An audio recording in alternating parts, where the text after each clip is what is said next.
नमस्कार दोस्तों। प्रस्तुत है मुंशी प्रेमचंद्र द्वारा लिखे उपन्यास कायाकल्प का भाग 44।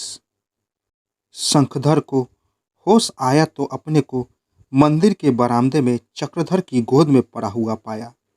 चक्रधर चिंतित नेत्रों से उसके मुख की ओर ताक रहे थे। गांव के कई आदमी आसपास पंखा झल रहे थे। आह, आज कितने दिनों बाद शंखधर को यह सौभाग्य प्राप्त हुआ है। वह पिता की गोद में लेटा हुआ है। आकाश के निवासियों, तुम पुष्प पर वर्षा क्यों नहीं करते? शंखधर ने फिर आंखें बंद कर ली। उसकी चिरसनत आत्म एक अलौकिक शीतलता, एक अपूर्व तृप्ति, एक अपूर्व स्वर्गीय आनंद का अनुभव कर रही थी। इस अपार सुख को वह इतनी जल्द न छोड़ना चाहता था। उसे अपनी वियोगिनी माता की याद आई। वह उस दिन का स्वप्न देखने लगा जब वह अपनी माता को भी इस परम आनंद का अनुभव कराएगा, उसका जीवन सफल करेगा। चक्रधर ने स्नेह मधुर स्वर में पूछा, क्यों बेटा, अब तबीयत कैसी है? कितने स्नेह मधुर शब्द थे। किसी के कानों ने कभी इतने कोमल शब्द सुने हैं? भगवान इंद्र भी आकर इससे बोलते तो क्या वह इतना गौरवान्वित हो सकता था? क्यों बेटा, कैसी तबीयत है? वह इसका क्या जवाब दे? अगर कहता है अब मैं अच्छा हूँ तो इस सुख से वंचित होना पड़ेगा। उसने कोई उत्तर नहीं दिया। देना भी चाहता तो उसके मुंह से कुछ शब्द न निकलते। उसका जी चाहा इन चरणों पर सिर रखकर खूब रोए। इससे बढ़कर और किसी सुख की वह कल्पना ही न कर सकता था। संसार की कोई वस्तु कभी इतनी सुंदर थी? वायु और प्रकाश, वृक्ष और वन, पृथ्वी और पर्वत कभी इतने प्यारे न लगते थे। उनकी छटा ही कुछ और हो गई थी। उनमें कितना वात्सल्य था, कितनी आत्मीयता थी। चक्रधर ने फिर पूछा, क्यों बेटा, कैसी तबीयत है? शंखधर ने कातर स्वर में कहा, अब तो अच्छा हूँ। आप ही का नाम बाबा भगवान दास है? चक्रधर, हाँ, मुझी को भगवान दास कहते हैं। शंखधर, मैं आप ही के दर्शन के लिए आया हूँ। बहुत दूर से आया हूँ। मैंने वेदों में आपकी खबर पाई थी। वहाँ मालूम हुआ कि आप साईगंज चले गए हैं। वहाँ से साईगंज चला, सारी रात चलता रहा, पर साईगंज न मिला। एक दूसरे गांव में जा पहुँचा, वह जो पर्वत के ऊपर बसा हुआ है। वहाँ मालूम हुआ कि मैं रास्ता भूल गया था। इसी वक्त इधर चला। चक्रधर, रात को कहीं ठहरे नहीं? शंखधर, यही भय था कि शायद आप कहीं और आगे न बढ़ जाए। चक्रधर, कुछ भोजन भी किया कि नहीं? शंखधर, भोजन की तो ऐसी इच्छा न थी। आपके दर्शन हुए, मैं कृतार्थ हो गया। अब मेरे संकट कट जाएंगे। मैं आपका यश सुनकर आया हूँ। आप ही मेरा उद्धार कर सकते हैं। चक्रधर, बेटा, संकट काटने वाला ईश्वर है। मैं तो उसका क्षुद्र सेवक हूँ। लेकिन पहले कुछ भोजन कर लो और आराम से सो रहो। मुझे कई रोगियों को देखने जाना है। मैं शाम को लौटूंगा तो तुमसे बातें होगी। क्या कहूँ, मेरे कारण तुम्हें इतना कष्ट उठाना पड़ा। शंखधर ने मन में कहा, इस परम आनंद के लिए मैं क्या नहीं कर सकता था। अगर मुझे मालूम होता कि अग्निकुंड में जाने से आपके दर्शन होंगे तो क्या मैं एक क्षण का भी विलंब करता?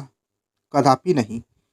प्रकट में उसने कहा, मुझे तो यह स्वर्ग यात्रा सी मालूम होती थी। भूख प्यास थकान कुछ भी नहीं थी। चक्रधर का चित्त अस्थिर हो गया। उस युवक के रूप में और वाणी में न जाने कौन सी बात थी जो उसके मन में उससे बातचीत करने की प्रबल इच्छा हो रही थी। रोगियों को देखने न जाना चाहते थे। मन बहाना खोजने लगा। रोगियों को दवा तो दे दी ही आया हूँ।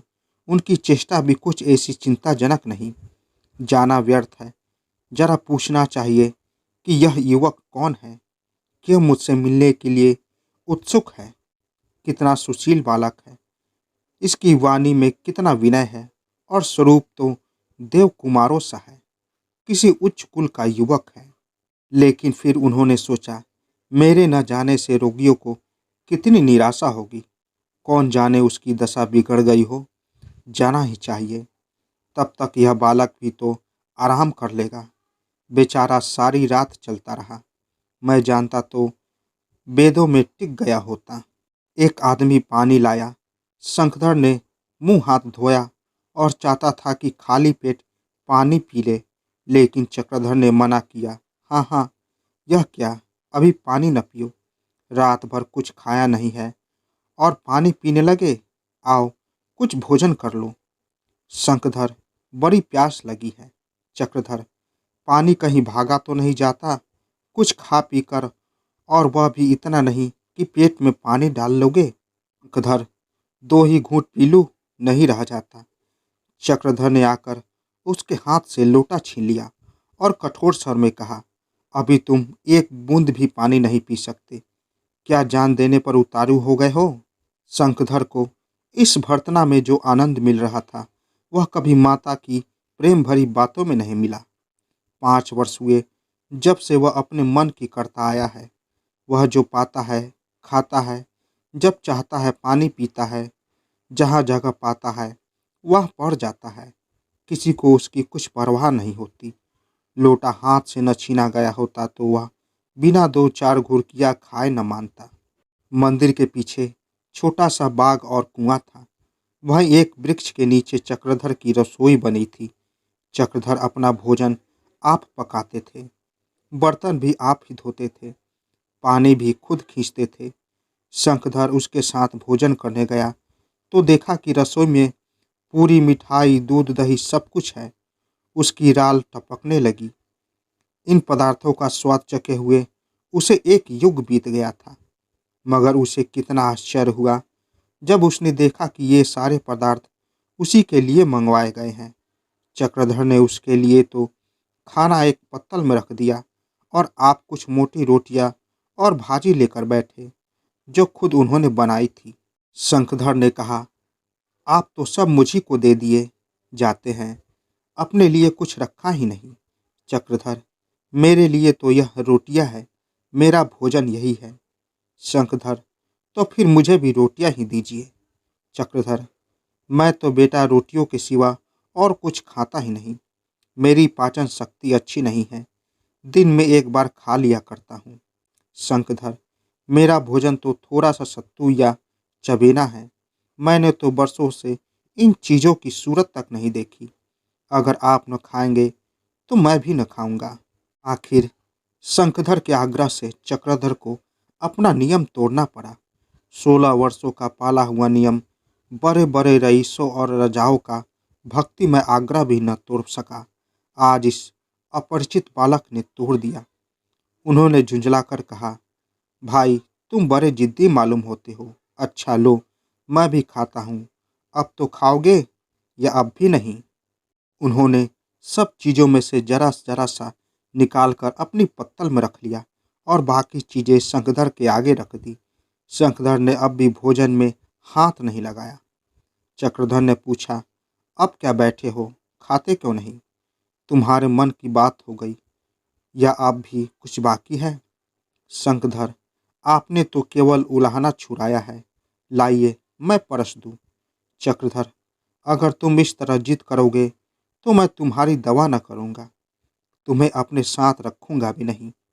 शंखधर, मुझे क्या, न दवा कीजिए तो यहीं परा परा मर जाऊँगा। कौन कोई रोने वाला बैठा हुआ है? यह कहते कहते शंखधर की आंखें सजल हो गई।